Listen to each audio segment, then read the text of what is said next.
Selain mencegah penyebaran virus HIV, pemerintah juga diharapkan bisa lebih memanusiakan orang dengan HIV/AIDS. Dan untuk membahasnya telah hadir di studio Ketua Pokja HIV/AIDS, Pengurus Besar Ikatan Dokter Indonesia, Dr. Diah Agustina Waluyo, dan juga aktivis HIV/AIDS Atika Surya Atmaja. Selamat siang, Dr. Diah. Selamat siang, Ibu Atika.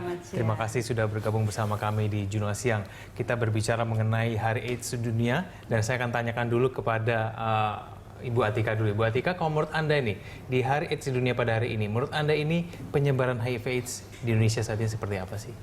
Oh, kalau penyebaran HIV/AIDS sampai hari ini masih terjadi peningkatan terus ya.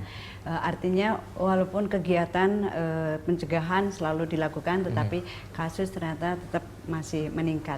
Dan sampai hari ini yang paling banyak kasusnya adalah dari hubungan seksual heteroseksual, kemudian disusul dengan penularan melalui LSL atau lelaki seks lelaki, dan seterusnya ada IDU, kemudian penularan dari ibu ke bayi. Dokter Dia juga seperti itu sepakat bahwa sebetulnya memang penyebaran HIV/AIDS kita ini terus mengalami peningkatan dari tahun ke tahun. Iya betul. Jadi memang yang masih menjadi PR kita bersama adalah jumlah kasus yang memang masih meningkat.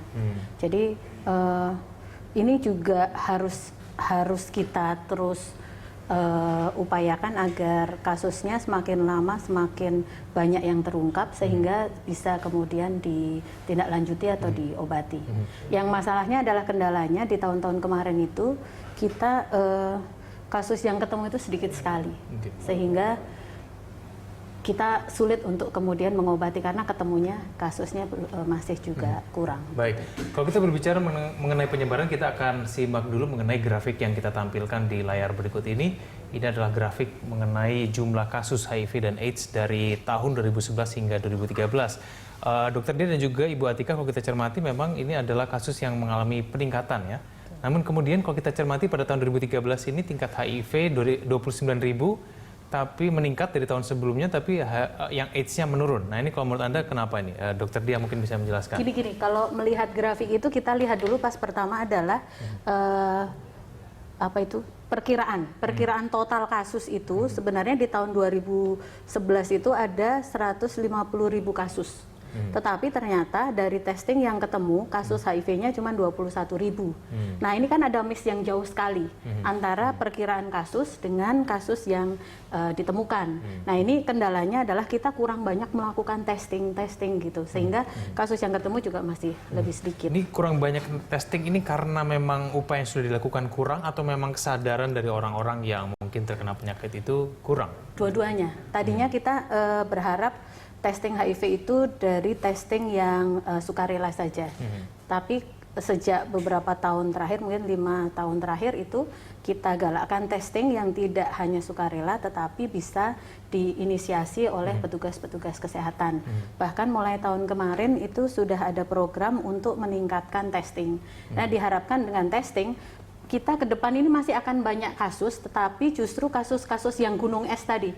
Kan kalau HIV itu satu kasus ketemu, artinya sebenarnya di bawah ini ada 100.000 kasus yang belum ketemu seperti itu. Nah, jadi kita harus membongkar fenomena gunung esnya, sehingga dengan ditemukannya banyak kasus, kita berkesempatan untuk mengobati. Dan karena kita tahu salah satu bahwa pengobatan itu adalah juga termasuk pencegahannya. Baik, ke Ibu Atika, kalau menurut Anda ini kenapa sih orang-orang kok tidak mau testing gitu untuk HIV/AIDS? Ini mungkin Anda punya analisisnya sendiri. Yang pertama adalah kalau kita ngelihat dari kasus tadi HIV-nya meningkat, tetapi AIDS-nya menurun ya. Tadi dari 2012 8.000, kemudian 2013 menjadi 6.000.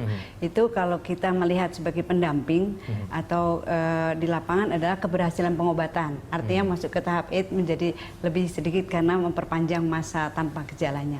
Tapi kemudian masalahnya kenapa sudah ada obat tetapi orang yang mau tes HIV masih sedikit gitu.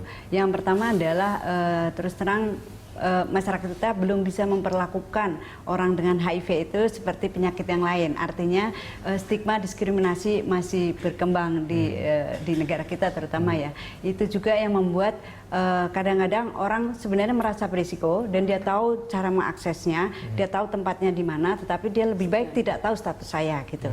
Daripada saya kemudian saya tes, kemudian saya mendapatkan diskriminasi termasuk di layanan kesehatan sekalipun misalnya seperti itu. Baik, kalau kita berbicara mengenai diskriminasi dan juga informasi mengenai penyakit HIV/AIDS ini, kita tidak lepas berbicara mengenai peran pemerintah. Nah, kalau menurut Anda, Ibu Atika, ini peran pemerintah ini dalam mengkampanyekan dan juga memberikan pengetahuan seluas-luasnya mengenai HIV/AIDS ini seperti apa? Kalau saya melihatnya sih sebenarnya ada kemajuan dari tahun ke tahun, cukup makin meningkat gitu ya. Artinya dari jenis dukungan baik pengobatan, kemudian advokasi mengenai bagaimana masyarakat ataupun pihak-pihak pekerja yang bisa menerima karyawan dengan HIV itu pun makin banyak. Dan di dalam hal akses pengobatan misalnya, kalau kita yang bukan penyakit HIV/AIDS mungkin asuransi semapun apapun bisa menerima. Tetapi untuk kasus HIV/AIDS masih jarang. Dan kemudian pemerintah kemudian bertindak bahwa diterbitkannya misalnya ada kartu BPJS waktu itu ya, sebelum yang sekarang. Dan itu menurut kami itu sangat berpihak pada teman-teman orang dengan HIV/AIDS, karena dengan kartu BPJS kalau asuransi yang lain itu tidak bisa mengcover untuk pengobatan ODA, kartu BPJS maksudnya tidak menolak, jadi diterima.